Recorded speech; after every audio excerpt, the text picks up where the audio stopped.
ከአፍሪካ ተገንጥለው ለሚሄዱ ሀገራቶች ይዞላቸው ከሚመጣው በረከቶች መካከል አዲስ የሚፈጠረው ውቅያኖስ ኢኮኖሚያቸውን በከፍተኛ ደረጃ የሚያሻሽለው ይሆናል። ለእነዚህ ሀገራትም አዲስ የንግድና የፕሮዳክሽን አጋጣሚዎችን የሚፈጥርላቸው ይሆናል።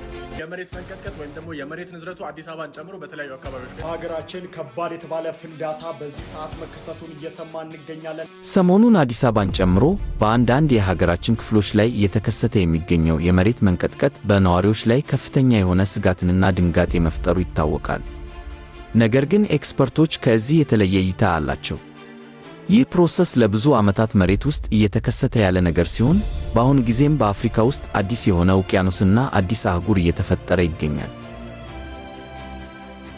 ባለሙያዎች በዚህ አስገራሚ የሆነ የጂኦሎጂካል ክስተት ምክንያት ኢትዮጵያን ጨምሮ ከአፍሪካ ተገጥለው የሚሄዱና የራሳቸው የሆነ ወደብ የሚኖራቸው ሀገሮች እንዳሉ ይነግሩናል።